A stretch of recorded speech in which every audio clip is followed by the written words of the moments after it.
Hello everybody, and welcome to the second part of our object-oriented programming overview or crash course, depending on which person you are.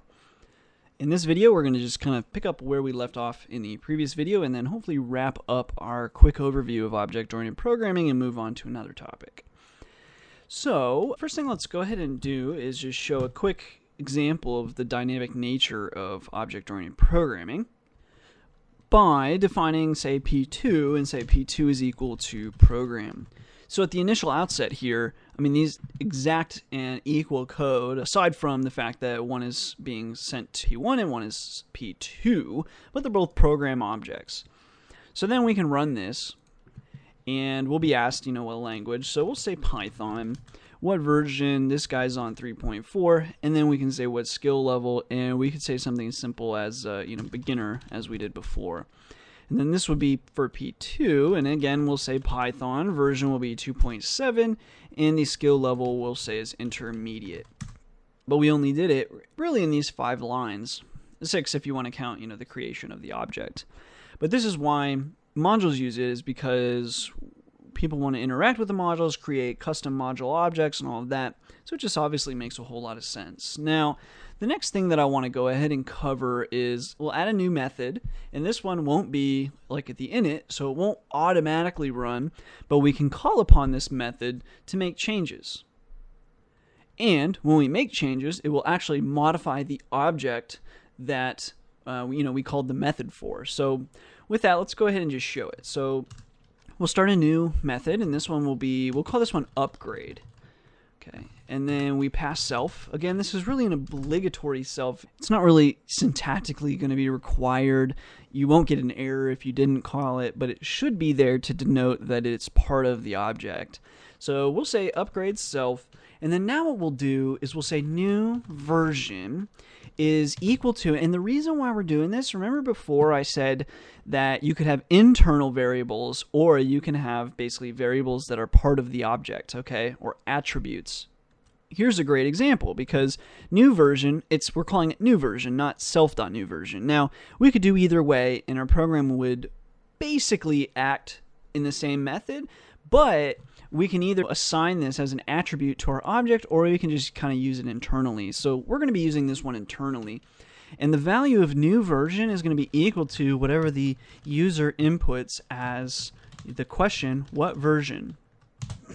Now, we'll come down here and we'll just print, just to print to the console basically, we have updated the version, I don't know, for, and then we can do something like this, self.lang, just to show that we can reference the attributes of a different function. So this is a good example of showing that you can reference variables in a different method, whereas if these were actually functions, like if we took these functions out of this class, you would not be able to reference other variables or other attributes, as they're called here, because they're local. So it would say this variable just simply does not exist. Okay, so anyway, this is how we can do that, and we can reference parts of other methods this way.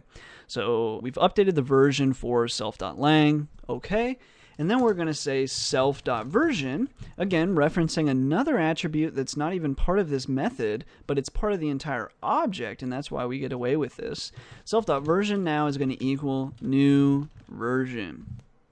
So then what we can do is we could do something like this. We could come and we could do this. So let's go ahead and run this. And in fact, let's comment out P2. We don't really need that one anymore. It's just going to get in our way. So what language? Well, we're using Python. The version we're using, let's say we're using 2.7. And then our skill level, we'll say we're beginner. Okay? Then what we could do is we can always, as usual, reference p1.lang, and then let's just do p1.version. Okay, so we can reference that version. Now what we can do is we can say p1.upgrade. And then, okay, it asks us, okay, what version are we using now? Well, we're going to say that we're using 3.4 now. Okay, and now we get a return that just says, hey, we've updated the version for Python. Now again, we can reference p1.version now, And now we can see that, hey, we actually made the upgrade. And in fact, to fix something here, this is a string now. We actually want to change that, right? Because remember, self.version was originally a float. So we'd want to go ahead and create a float out of this one as well. If you wanted to include, like, for example, okay, what language? We'll say Python version, we're using 2.7, and then skill level, we're still beginner. Now, as you'll notice, my version of Python is actually 3.4.2. So if you wanted to include that, of course, we would leave it in string format, but this should be good for now. So anyway, as before, p1.version, and then we can do p1.upgrade, and then we upgraded to 3.4. Awesome, p1.version 3.4. Now again, what makes this so powerful is we could have a separate object too. We could say p2 equals program. We're going to say the version is, or the language is Python, version we'll say 2.5, and intermediate for the skill level, and p2.version, that's fine, and then we could say p1.upgrade, and let's upgrade it to 3.6. Doesn't exist at the time of me making this, but let's just say. Awesome. But well, we can do that, but then if we still call p2.version, it has not been upgraded. P1.version only got upgraded.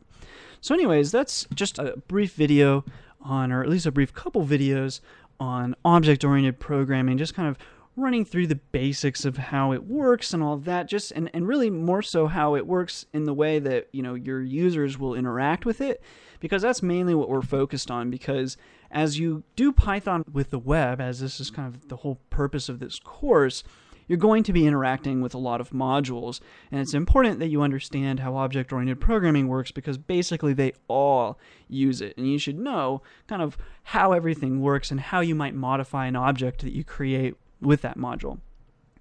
So anyways, that's it for object-oriented programming. In the next tutorial, we're going to be talking about how to get modules, how to use them, where do they go, and how to answer various questions you might even have with those modules. So stay tuned for that, and thanks for watching.